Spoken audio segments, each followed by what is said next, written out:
beekan. Rakkoo Harargeen itti miskiinu, rakkoo Harargeen itti gosummaa waldii, rakkoo Oromiyaan guutuun itti gartee gandummaa waldii, rakkoo tana xumura goona jedhanii hayyoonni keenya lafaa kan. Dheengaddammoo diinaa wajji mari'atanii, arrammoo walii wajji kamiin mari'atanii jedhanii duulli banamu. Jaawar gaafa kophaa deema hayyoonni Oromoo tokko biran jiru, Mararaan biran jiru, Iskeel biran jiru, Baqqalaa Garbaa biran jiru. Asumarraa dheengadduma jechuun turre wanni tun. Arrammoo Baqqalaanii dhufe, Mararaanii dhufe, Iskeelii dhufe, itti aanaanii dhufe. Maa dhuftanii hayyuu biitti tunniin qaba jettu akkamiin wal gayanii haya dheengadda diina Oromooti hojii mari'atan arrahoo hayyoota waliin dhufe kanaa diina Oromooti. Jaawarmaan makkaa qabsaawee aangorra isin baase fa'aa diina Oromooti. Profeesar Maammat Hassan fa'aa diina Oromooti. Yaada tokkoon biyya jaaramtu isa dhagaye. Ummanni keenya ibbaree ummanni sin dhagayu Jaawarmaan mas sin dhagaye ummanni. Ummanni Oromoo ummata Ameerikaa ibbaree ummanni Ameerikaa paartii meeqa qaba meenaa. Ummanni Ameerikaa kun ka dimokiraatii qabu, ka riippaabilikaana qabu, ka tii paartii qabu, ka giriin paartii qabu, ka paartii meeqa hordofu kun humaan beeku jechuudha. Oromoo qofaa waa beeka. Ibbarte abiyyuma qofa hortofti jechuudha.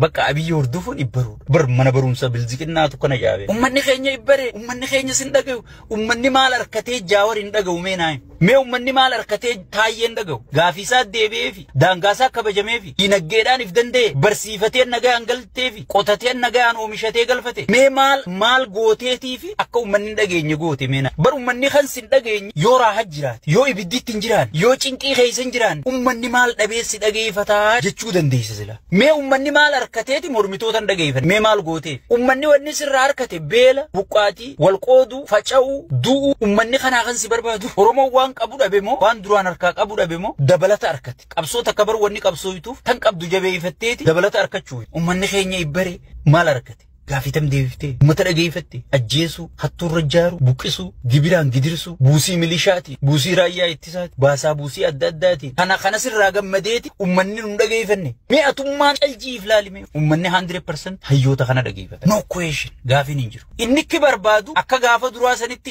shallee illiyyoo jennee akka walirra duul inni abbaa nagayaati dhufe addanu qaba. Amma dhiyuma tana bar teessaniif waliin dhageessan mee wal taanu koottaan jenne abiyyi afaan isaati paartii jabaataa yaada uummadha yaadan qabdan akka namii fi yaada qabu mee yaanni inni uummataan bulchuu jiru kan uummanni isa fudhate kun yaaduma harku jiru kanaa yaada abbaa gadaa rashan yaada hayyuu rashan yaada hacaaluu faajje yaanni inni Oromoo fide Oromoon kana fidachuuf qabsaa'e moohattu kan inni aangorra guura miliyeenara godhuuf qabsaa'e amma mooraa qabsaa'otaatii fi mooraa piippii laale mooraa piippii mardoon itti galtee jiru wacaa baay'ate jiru arrabaa baay'ate jiru maal yaada yoon qabaanne kana jiru bakka Taayyeen mismaara keessaa guuree kute qorqorroo qofaa goowu jira jechuudha gowu ummata keessattuu diyaaspooraan ummanni biyyaa sagalee ta'uu hin danda'u milishaa manatti irra ijaaranii jiran nuti warri sagalee ta'uu danda'u saba keenyaa sagalee ta'uun yeroon isaa amma jechuudha. Hayyoota keenya cinaa hiriirree ammaa booda hayyoonni keenya sirna ijaaranii sirna jala yaana malee namoota jala yaanu sirna nuu ijaaru qaba. Tattee aantu sabaa sablammii wajji wal gayanii sabaa sablammii wajji wal gayanii isiniin jeetiin ture jechuudha. Dubbiin sun deemtee guyyaa arraa sigale sabaa sablammii wajji Amaaraa wajji Tigree wajji Soomalee wajji Kambaataa wajji Walaayitaa wajji warri dhimmi dubbii saniina ilaallata ju hanga bakka bu'oota Ameerikaa Awurooppaa Afrikaa Arabaatiin baatutti walgahii guddootu Waashingtan DC'tti guyyaa arraa geggeeffamuu deemaa jechuudha. Jaawar Mahaammadiin hayyoota keenya gootota keenya marroo dirribaa fa'aan sigale akkasuma profeesaroota keenyaan walgahiin hoogganamtu walgahii guddoo guyyaa irraa geggeeffamuu deemaa. Baga gammaddan baga gammaddan. Wanni inni nan deeggadde isiniin jee walgahii sabaa sablammootaati tanii tatti aantu tanaa booda wanni walgahii jaamtu dhumatti injifannoo waliin labsuu qofaaf yoo walgahii taate malee walgahiin akkanaa guddoon walgahiin akkanaa gartee gana Finfinnee galma abbaa gada godhamti jechuudha. Inshallah ta'ala. Ati qabadhu dubbiiti jatan. Ammaaf dhugaa si fakkaachuu malchiisa sigale. Ammaaf dhugaa si fakkaachuu dhabuun malchiisa itti dhufuu teessa. Ittuma dhufuu teessa sigale. Inshallah ta'ala. Eenyuutu dheengadda warra qabsoo karaa nagayaatiin haasawuutu wajji taa'ee haasawa jee yaade. Eenyuun marroo dirribaatii fi jaawariitu ruumii takka wajji taa'ee haasawa jee yaade. Warra akkasii walirra duuluu tureetu wajjiin taa'a jee eenyuutu haasa'ee walinaasa wajee yaade hin jiru jechuudha. Taayyee Danda'aatii fi Jaawarii sheer wal godha jee eenyu yaade hin jiru jechuudha. Amma gartee namichi milishaadhaan uummata fixu sheeyxaantichi dhiiga namaa dhugu jiru kunis amma si fakkaachuun malchiisa. Qabsoo jechuun kaansariidha. Kaansariin kee qaamni kee kun osoo hin bireeduu keessa si nyaata keessoo kee. Akkasi keessoo isaa nyaachaa jirra siya. Gogaa isaa guddaa ati gartee mootummaa si fakkaatu kana gaafni inni lafa jiguu taa'u yeroon isaa sa'aatiin daqiiqaa si galee daqiiqaa lammaan inni jira. Lammaan inni jira wajjin. Wannummaan karoora kana qopheessee deemu jiru lammaadha si galee. Heesaa fi alaan oppiidiyoo facaate tana hunda namni jaaree ziggodhee si galee sirna kana namni beeku lammaa akkanumatti akka deemtuttu akka lammaan oofu jiru isiniin galu maal taatan se'e. Akkuma akka deemtuttu dubbii laaltanii gartanii heesaa fi alaan oggii wal qabattee akka deemtu si galee harkumaaf teessan talammaatiis si galee saniifuu walgahiin guddooniin amma dura waada isinii seenuu ture sabaa sablammii wajji walgahii guddoo qabna jeekaniin isinii seenuu ture si gale baga gammaddan baga gammanne guyyaa arraati alada agostii meeqa arrabo guyyaa meeqa arra guyyaa warri beeytannaa birreessa so guyyaan irraanfadde agosti kana guyyaa seena qabeessa akka guyyaa siyaatil jechuudha. Siyaatilitti Oromoo badde Oromiyaa adda facaate Oromoo gargar baate akka gaafa madda walaabutti Oromoon teessee wal mari'attetti siyaatilitti ta'anii wal mari'atanii jechuudha. Sigale siyaatilitti ta'anii wal mari'atanii jechuudha. 23 milakki 24 نما فان ربا أبو خنار كتلا خب مكانسا التحققيون من الموجزين الخبيريين شديديين قبيريين من الجاور محمد جوسي قال أكن جتشون أفان رموتي مسائل الدنيا قوتورا خسوداتهم جاور محمد يجتشو يو أفان ربتي زني ديف مكانسا كس جاخا أفان ربا سنسي قال ديدمي أفوري so أغسطي ديدمي أفور جتشون قويا سيدك أبيزا guyyaa gartee wanni badde hundi galte guyyaa gartee wali gallee jechuudha. Guyyaa wali gallee wali galle jechuudha. Sigale. Arra isin walgahiin miidiyaa irratti godhamtu walgahiin keeysoon godhamti garuu ibsa ajjannoo waan irra walii galan ganaa wal arrabsuun amaarri gartee amaara fakkaatee Oromoo arrabsu Oromoo fakkaatee Amara arrabsitu Soomalee fakkaatee Oromoo arrabsitu gabaabdutti wanni saba Itoophiyaa adda diiguudhaaf si galee fuulleeffate martinuu guyyaa gartee itti xumura harkattee roodmaappiin kaayame si galee roodmaappiin kaayame biitti tun eessarraa eessa deemte tarkaanfiin dura itti aantu maali tarkaanfiin isa dhumaa sheeyxaanticha kana akka qooshaa rifeensa dubartii harkisanii qooshaa keessaa baasanitti akkami sheeyxaana wasaqa dhiiga namaa dhugu kana harkifneef keessaa baafne jedhanii hayyoonni kun lafa kaatanii jechuudha. Wanni qaallichi kun duraan itti milkaa'e hayyoota kana adda hiree jechuudha. Wal shakkisiisee jechuudha. Kana bira uggii dhufe mootummaa Oromooti jaanii jechuudha. Kana bira uggii dhufe ayyoon jaartii xiyyaa'uun beeytan yaan soddaa keessanii kaniin isinii balleessuu deemu Oromoo jaanii jechuudha. Tikiree qofaatutti beekee tikiree qofa bira uggii dhaqee waa takka jechuu dadhabee jechuudha.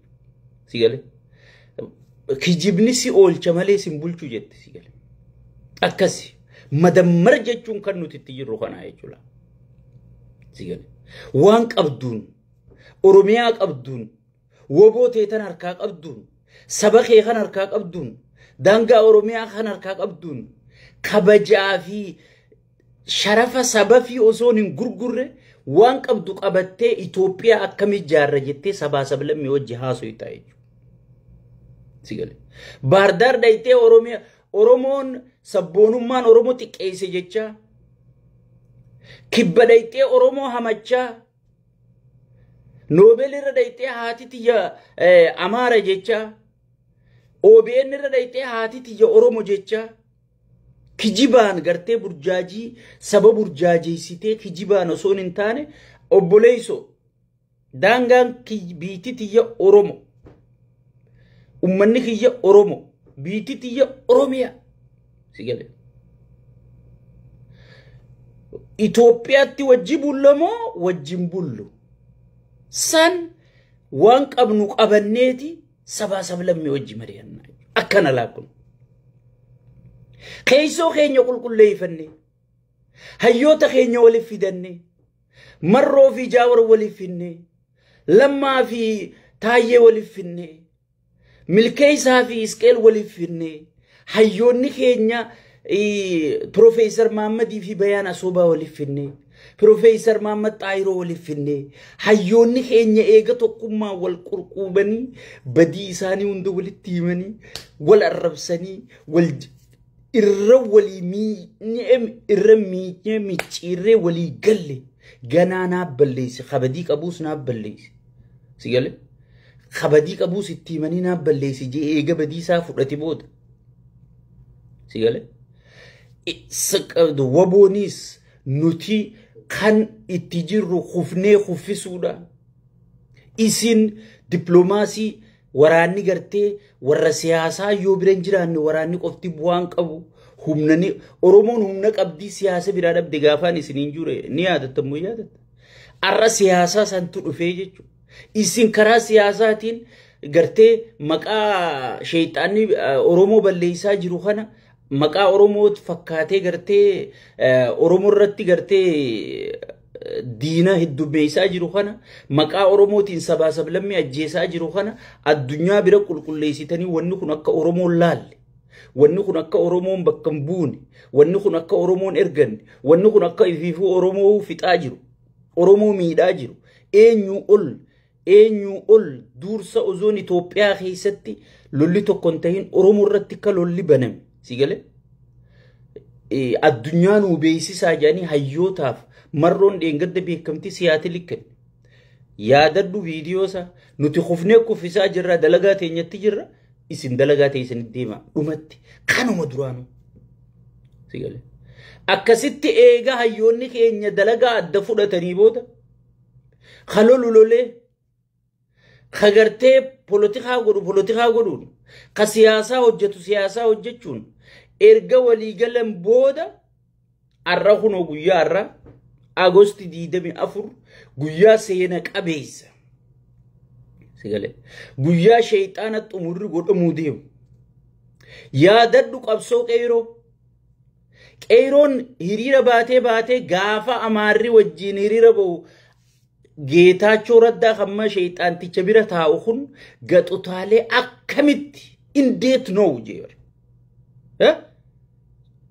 ibiddaa fi gaazni kamiin waltaayaa jeebar maaliif Amaaraa fi Oromoo waltaanaan dubbiin dhumatti ni beekama dikteetarri hundi wanni inni Itoophiyaa keessa kaardiin inni ittiin fayyadamu digale kaardiin inni ittiin fayyadamu kaardii gartee sabaa sablammoo Oromoo fi Amaaraa waliin naquuti sigale kaardiin tun qaallichi shayxaantichi ija gurguddo sunis paarlaamarra bahee yeebar hay akkamiin waliin dhufanii osoon sakkareeyyaa isiisaa jiru sakkareeyyaan kun beek Oromoo qofa keessaa miti Amaaraa keessaa sakkareeyyaa jira Faarsee bulaa jira sigale bakka hunda osoon Amaaraas Oromoo arrabsiisa Oromoos Amaaraa arrabsiisa ozooniin isaan kan adda qoodee kana jiru akkamitti aboo gurbaan jaawar jaaniin kun kasaaramaadha yaabbuleessu eeysaa dhufee na kasaare sigale wanni maduulli gurguddaan meelaala mee hayyoonni birootis mari'achuma jiraame bar marroonis maruma jiraaba amma numaatu akkam eegalan marroo faarsaniiti jaawar marroo leencaa maal jedhanii jaawar gartee jaawar qeequu barbaadan jaawar arrabsuu barbaadan wanni marroon hin qabne sigale wanni marroon hin qabne tan jaawar qabu hin jirtu wanni jaawar hin qabne tan marroon qabu hin jirtu isaan maal godhan tokko faarsanii tokko dhawuu yaa'an sigale kun kitaabni bilziqinnaa nu galee jira sigale Abiyyi harkaa'uu gubatee jira. Jaawar jee jira bar yaadattu. Jaawar guyyaa jee yaadattu. Ana bira dhufeeti. Sagaleen bareedduudha bayi deebi'u suma qofaa sagalee jechuun jira malee namni dubbachaa jiru.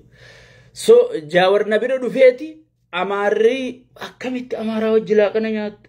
Hay jarri barsi balleessuu barbaadani summi si godhuu barbaadani naan jee guyyaatti aanu jara amaarota afeeree jeesii gale. Namni biyya tana diiguu barbaadu namni biyya tanaaf diina namni biyya tanaaf naqarsa dhukkuba ta'e si gale. Jaawar Mahammadi akka bibbira dhayxan jeeni filimni akkasii dalageef bar namichi kun shayxaantichi kun waan inni dalage OPDU maydutti abbaa duulaatii fi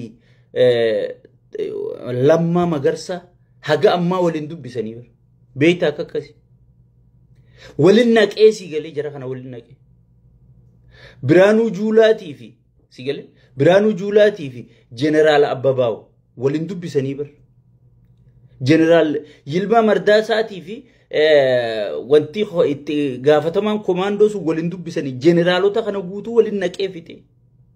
Sigale. Generaalota kana guutuu waliin naqee fite.